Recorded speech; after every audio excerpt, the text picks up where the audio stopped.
It started with a ridiculously bright orange Lamborghini, parked sideways across two handicapped spots. That car, and its owner's arrogance, ignited a war that nearly cost me everything I had. It all started with the sound. A low, guttural roar that would shatter the quiet of our modest apartment complex every Tuesday and Thursday evening. It was the sound of a cartoonishly bright orange Lamborghini, a car so out of place in our neighborhood it was like seeing a peacock in a flock of pigeons.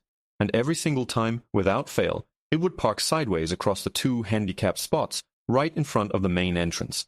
Not just in one spot, but both of them. A deliberate, arrogant declaration that the rules simply didn't apply to its owner.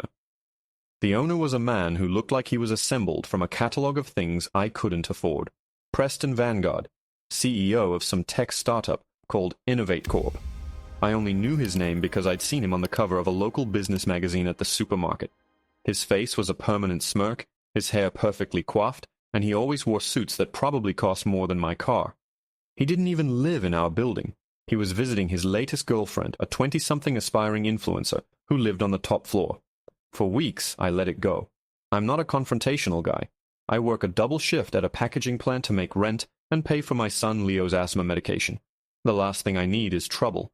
I just shake my head and mutter under my breath as I walked past his monument to obnoxious wealth. But then I started noticing Mrs. Gable. She was 82, lived on the first floor, and used a walker to get around. Those handicapped spots were her lifeline. Without them, she had to navigate an extra 100 feet from the regular visitor parking, a journey that left her breathless and trembling by the time she reached the lobby ramp. I watched her struggle one day, her knuckles white as she gripped her walker, and something inside me just snapped. My first attempt was passive. I wrote a polite note. "Hi, these spots are reserved for residents with disabilities. Please be considerate and park elsewhere. Thank you." I tucked it under his windshield wiper. The next day, I found the note shredded on the ground next to his car, which was, of course, parked in the exact same spot. My next attempt was talking to the building manager. He just sighed and wrung his hands. "I've tried," he said, his voice full of defeat. "He says his car is too valuable to be parked in a regular spot where it might get dinged. He threatened to sue the complex for inadequate premium parking if we towed it. His lawyers are apparently sharks." So the orange monstrosity continued to be a blight on our building twice a week. I saw Mrs. Gable almost fall trying to carry her groceries from the far lot. I saw a man in a wheelchair have to wait in his van for 20 minutes for his caregiver to find another place to park so they could get the ramp down. My blood boiled. This wasn't about a fancy car anymore. It was about a basic level of human decency, and Preston Vanguard had none. The final straw came on a rainy Thursday. Leo had a rough day with his asthma, and I had to pick up a new inhaler from the pharmacy. We got back, and the rain was coming down in sheets.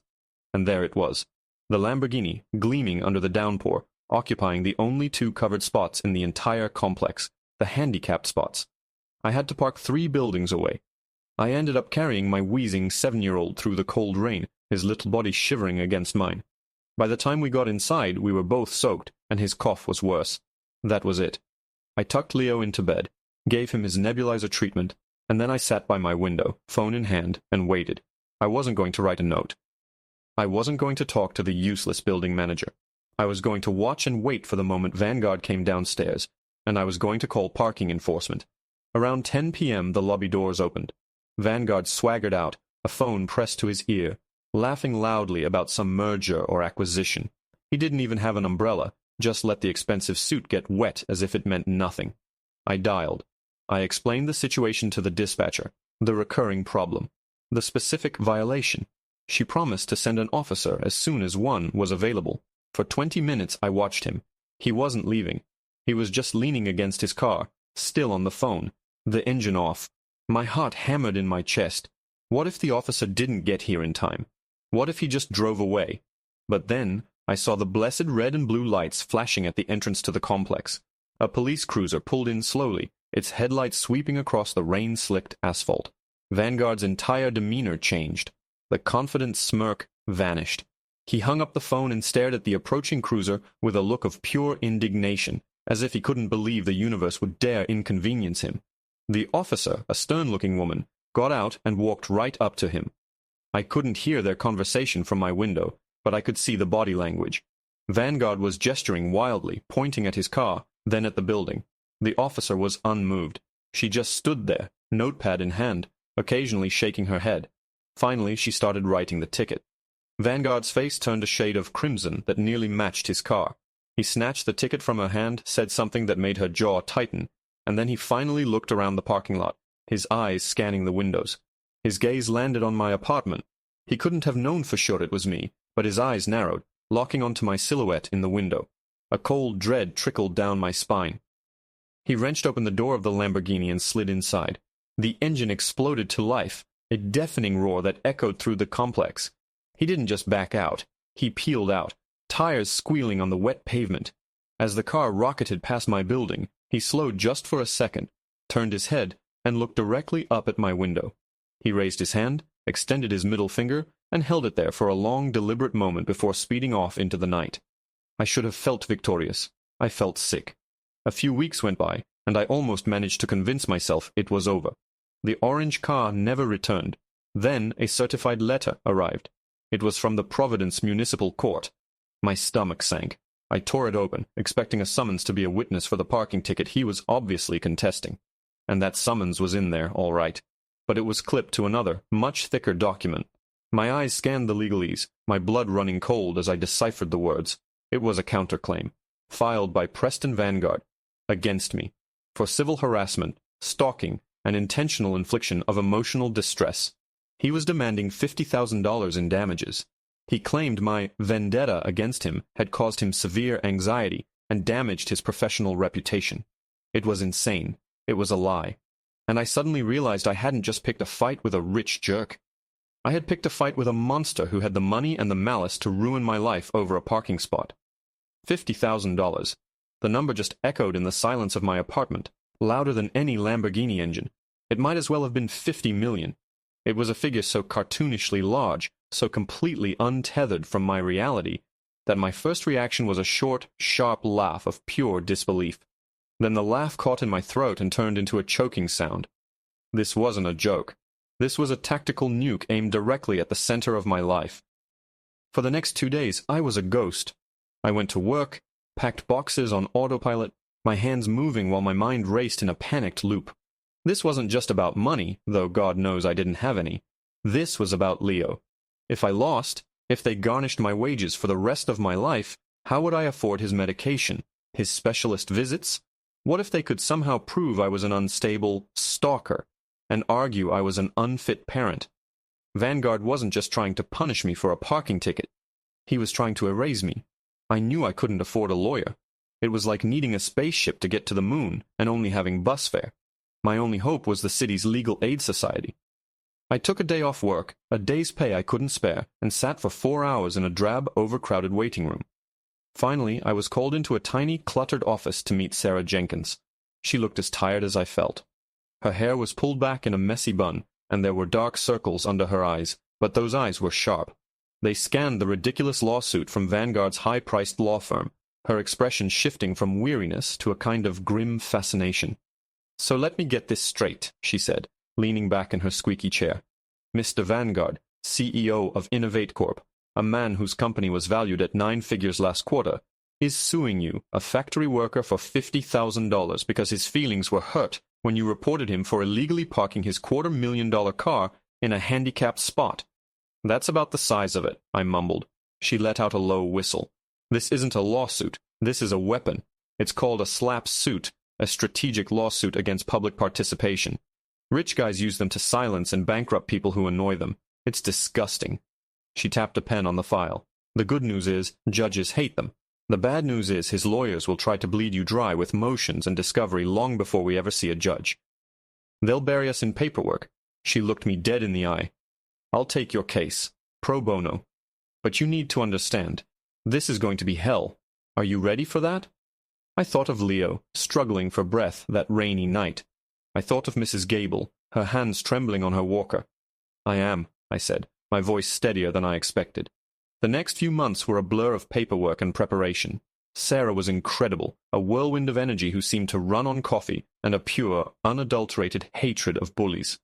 Our first step was to gather evidence. I went, cap in hand, to my neighbors. Most were sympathetic, but terrified. They'd heard about the lawsuit and wanted nothing to do with it. But a few, bless their hearts, agreed to help. Mrs. Gable was the first. "That young man is a menace," she said, her voice thin but firm. "It's about time someone stood up to him. I'll be your witness." The man with the wheelchair-bound father also agreed, his face tight with anger as he recalled the times he'd been forced to park in the rain. We had a handful of sworn affidavits. It wasn't an army, but it was something. The day of my deposition arrived. It was held at the law office of Vanguard's firm, a place that felt more like a modern art museum than a place of business.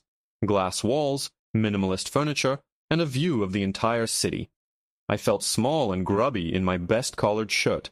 Vanguard was there, sitting next to his lawyer, a shark in a $1,000 suit named Marcus Thorne. Vanguard didn't look at me. He just smirked at his phone, the picture of bored arrogance. Thorne was smooth, his questions dripping with condescension. He twisted everything. My polite note was a threatening communication. My call to the police was a targeted campaign of harassment. "So, Mr. Caprio," Thorne said, leaning forward, "you admit you became obsessed with my client's schedule? You knew he would arrive on Tuesdays and Thursdays. You would watch from your window, waiting for him. Is that correct?" "I knew he parked illegally twice a week. I waited to call the police so they could catch him in the act," I said, trying to keep my voice even, just like Sarah had coached me. "So you surveilled him, from your darkened apartment, for hours at a time, plotting." "No, I was watching TV with my son. I saw him pull up and I called the cops." "And you were motivated by jealousy, weren't you?" Thorne pressed on. "You saw my client, a successful, wealthy man, and you resented him. You resented his car. You resented his success, and so you decided to make his life miserable." My hands clenched into fists under the table. I could feel the blood pounding in my temples. Vanguard finally looked up from his phone, a flicker of amusement in his eyes. He was enjoying this. He was loving watching me get torn apart. After 2 hours of this, I was emotionally exhausted. Sarah had objected constantly, but Thorne's goal wasn't to get facts. It was to paint a picture of me as a creepy, obsessive stalker. As we were packing up our briefcases, Thorne held up a hand. "Just one last thing," he said, a predatory gleam in his eye. He slid a single sheet of paper across the polished mahogany table towards Sarah. "We have this. A sworn affidavit from another resident in your building, a Mr. Henderson from 3B. He states that you, Mr. Caprio, approached him and offered him $200 to lie and say he also saw my client parked illegally." My jaw dropped. Henderson from 3B? I barely knew the guy. I'd said hello to him in the hallway once. It was a complete, utter fabrication. "That's a lie," I stammered. "I never spoke to him about this." Thorne's smirk widened. "Oh, it gets better," he said, tapping a small digital audio recorder on the table. "Because Mr. Henderson had the presence of mind to record the conversation. We have you, in your own voice, attempting to bribe a witness. We'll see you in court." The air in the conference room turned to ice. For a moment I couldn't breathe. An audio recording? My voice? It was impossible. My mind raced, trying to grasp how they could have manufactured such a thing. Had they hired a voice actor? Used some kind of AI? It felt like the floor had just dropped out from under me, and I was falling into a dark, bottomless pit. Vanguard just sat there, a picture of smug satisfaction, idly tracing the logo on his designer watch. He knew. Of course, he knew it was a lie, but he also knew that in a courtroom, a recording was a nuclear bomb. Sarah was a rock. She didn't flinch. She simply gathered her papers, her expression unreadable, and said, "We'll file a motion for discovery on that recording, Marcus, and if it's been tampered with in any way, I will personally see that you and your client are brought up on sanctions so severe you'll be paying them off for the rest of your careers." Her voice was calm, but it had a steel edge that even made Thorne's smirk falter for a second. The walk back to Sarah's car was a silent one. I was shaking, my thoughts a jumbled mess of panic and rage. A recording. They had a recording of me doing something I never did. How do you fight that? "They're bluffing," Sarah said finally, once we were inside her beat-up Honda. The car was a stark contrast to the opulence we'd just left. It was cluttered with legal pads and empty coffee cups, and it smelled faintly of stale donuts. "They have to be. They won't produce the recording for discovery because it doesn't exist, or it's a fake. They're just trying to scare you into a settlement." "What if they're not?" I asked, my voice barely a whisper. "What if it's real? What if I'm having a stroke and don't remember doing it?" She actually laughed, a short, sharp bark. "You're not having a stroke. You're being railroaded. This Henderson guy. What's his deal?" "I don't know him," I said, shaking my head. "He lives a few doors down, keeps to himself." I think he works nights. I've seen him maybe 3 times in the year I've lived there. Then Vanguard bought him, she said matter-of-factly. Offered him a few grand to sign a false affidavit. The recording is the cherry on top. Classic rich guy tactics. He thinks everyone has a price. Over the next few weeks, that's exactly what Thorne's strategy seemed to be. He filed motion after motion, burying Sarah in paperwork. He demanded every email I'd ever sent, my phone records, my employment history, Leo's school attendance records. It was a relentless, soul-crushing assault designed to make me give up. Each envelope from his firm felt like another shovelful of dirt being thrown on my coffin. Sarah fought back every step of the way, but I could see the toll it was taking on her. She was working around the clock, fueled by righteous anger. The one thing Thorne wouldn't do, however, was produce the alleged recording. He kept filing for extensions, claiming technical difficulties with the digital file, that their audio expert was on vacation, a dozen other flimsy excuses. It confirmed Sarah's theory. They were bluffing. But the damage was done. The accusation of witness tampering now hung over the entire case, poisoning the well. Finally, the day of the hearing arrived. It wasn't a full trial, but a hearing on our motion to dismiss Vanguard's lawsuit as a frivolous slap case. If the judge agreed with us, the whole nightmare would be over. If he didn't, we'd be headed for a long, expensive, and brutal trial. The courtroom was smaller than I'd imagined, all dark wood and intimidating official seals. I felt ridiculously out of place in my one ill-fitting suit, the one I kept for weddings and funerals. Vanguard and Thorne were already there, looking relaxed and confident. Vanguard caught my eye and gave me a slow, deliberate wink. My stomach churned. The judge was an older man named Judge Miller. He had a stern, craggy face and a reputation for having zero patience for nonsense. He listened without expression as Thorne laid out their case, painting me as a vindictive, obsessive man who had made his client's life a living hell.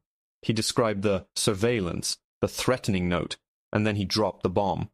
And furthermore, Your Honor, Thorne boomed, his voice echoing in the quiet room, Mr. Caprio's harassment did not end there.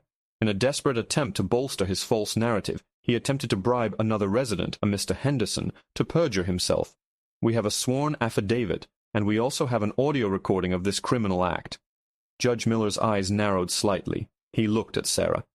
Ms. Jenkins, your response. Sarah stood up, calm and collected.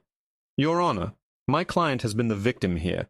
First, of Mr. Vanguard's repeated and flagrant violation of the law, which endangered elderly and disabled residents of his building. And now of this malicious and baseless lawsuit, which is a textbook example of a slap suit intended to silence and intimidate a citizen for exercising his right to report a violation. As for this alleged recording, we have filed 3 separate discovery requests for it. Mr. Thorne has failed to produce it every single time. It is our belief that this recording does not exist. Thorne shot to his feet. Objection. We have had technical issues with the file. We can have it for the court by the end of the day. Judge Miller held up a hand, silencing him. He stared at Thorne for a long, uncomfortable moment.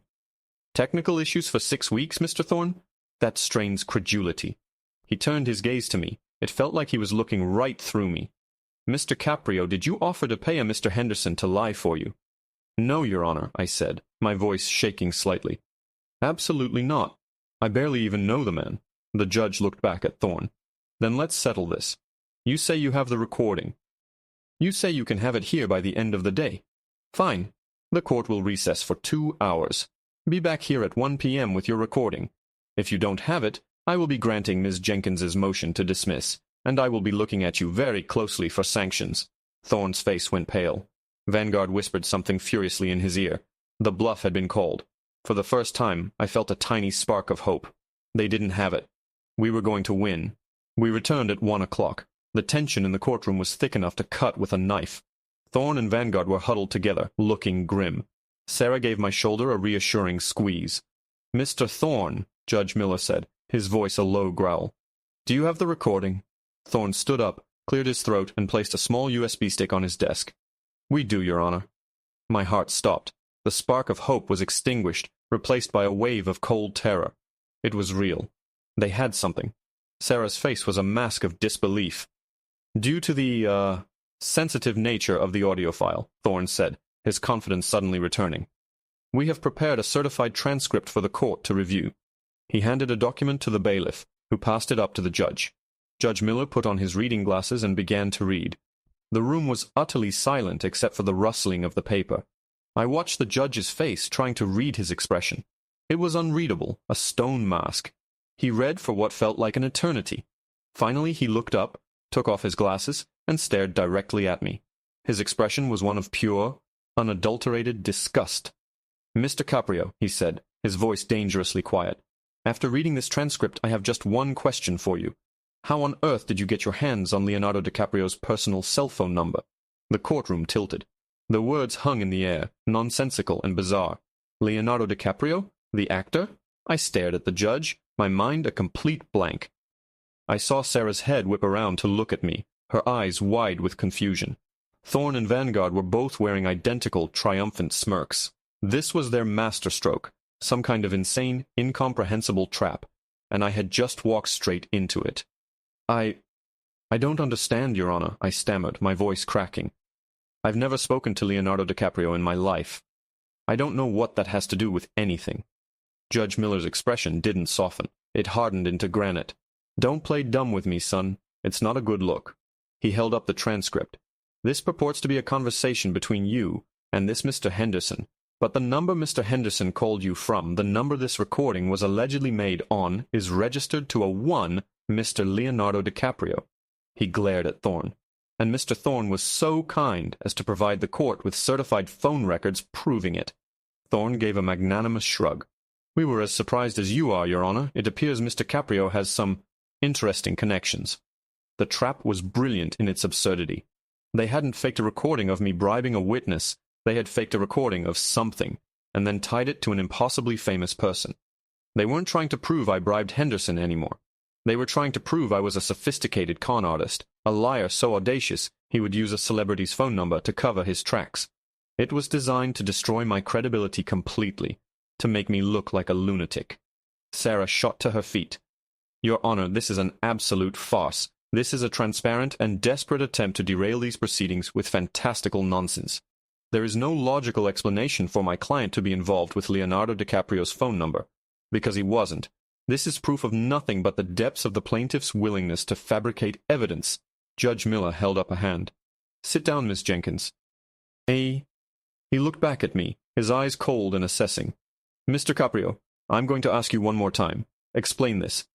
My mind was spinning. How could I explain the impossible? I looked at Vanguard. He was beaming, radiating smug victory. He thought he had me. He had built the perfect, unbreakable lie. And then, as I looked at his smug face, something clicked. The name. My name. Caprio. It was just a stupid coincidence, a 1 in a million chance, but it was the only thread I had. "Your Honor," I said, my voice finding a sudden strength, "my last name is Caprio. Caprio. Maybe there was some kind of mistake, a typo. Maybe the phone records Mr. Thorne provided weren't for DiCaprio, but for Caprio." Thorne let out a theatrical scoff. "Oh, that's rich. A typo on a certified document from the phone company. Does this court look that foolish?" But Judge Miller wasn't looking at Thorne. He was looking at me, a flicker of something new in his eyes, a sliver of doubt. He picked up the document again, studying it closely. "Bailiff," he said, his voice low and commanding, "bring me a magnifying glass from my chambers." The courtroom was silent as a tomb while the bailiff retrieved the item. Thorne's smirk had vanished, replaced by a nervous tightness around his mouth. Vanguard had stopped beaming and was now leaning forward, his knuckles white where he gripped the table. The judge placed the magnifying glass over the document. He spent a full minute examining the page, his brow furrowed in concentration. The silence stretched, thick and suffocating. Finally, he set the magnifying glass down and looked up. He didn't look at me. He looked directly at Marcus Thorne. "It appears, Mr. Thorne," Judge Miller said, his voice dripping with ice, "that someone has taken a pen with an exceptionally fine point and very skillfully added a die to the front of Mr. Caprio's name on this document. It's a masterful piece of forgery, almost undetectable. Almost." Thorne's face went from pale to ghostly white. Vanguard looked like he was going to be sick. The judge continued, his voice rising with controlled fury. "I have seen a lot of things in my 20 years on this bench. I have seen liars, cheats, and fools. But I have rarely seen a display of such arrogant, malicious, and frankly idiotic fraud perpetrated upon this court. You didn't just file a frivolous lawsuit to bully a working man, Mr. Vanguard. You and your counsel conspired to fabricate evidence. You committed perjury in your affidavit, and you forged a legal document in a pathetic attempt to frame him. He slammed his gavel down, the sound cracking through the courtroom like a gunshot. Motion to dismiss is granted with prejudice. Mr. Caprio, you are free to go. The harassment suit against you is null and void. I felt a wave of relief so powerful it almost buckled my knees. Sarah gripped my arm, her own eyes shining. But Judge Miller wasn't finished. As for you two, he said, pointing a trembling finger at Vanguard and Thorne, you are a disgrace to this system. Mr. Thorne, I am referring you to the State Bar for immediate disbarment proceedings. And Mr. Vanguard, I am fining you the maximum allowable amount for filing a frivolous lawsuit. Furthermore, I am ordering you to pay all of Mr. Caprio's legal fees, though I imagine Ms. Jenkins's pro bono services are priceless, and an additional $50,000 in punitive damages to Mr. Caprio for the emotional distress you have so clearly and intentionally inflicted upon him. Vanguard leaped to his feet. You can't do that. This is an outrage. Bailiff, Judge Miller roared, escort this man out of my courtroom before I hold him in contempt. Two bailiffs descended on Vanguard, who was sputtering in disbelief as they led him away. Thorne just sat there, looking like his world had ended. Walking out of the courthouse and into the bright sunlight felt like being born again. The $50,000 was life-changing, a sum of money I couldn't have imagined. It meant Leo's medical care was secure. It meant I could finally stop working double shifts. It meant freedom. A few weeks later, Mrs. Gable stopped me in the hallway. She was holding a newspaper. On the front page of the business section was a photo of Preston Vanguard, looking disheveled, under the headline, Innovate Corp CEO resigns amid perjury scandal. Apparently, forging court documents and getting publicly eviscerated by a judge was bad for business. I never saw the orange Lamborghini again. The handicapped spots in front of our building remained open, waiting for the people who actually needed them. And every time I walked past them, I felt a quiet sense of satisfaction. It started with a jerk in a supercar, a man who thought rules and decency were for other people. He had all the money and power in the world, and he used it to try and crush me. But in the end, all it took to bring him down was a good lawyer, a skeptical judge, and one incredibly clumsy forgery.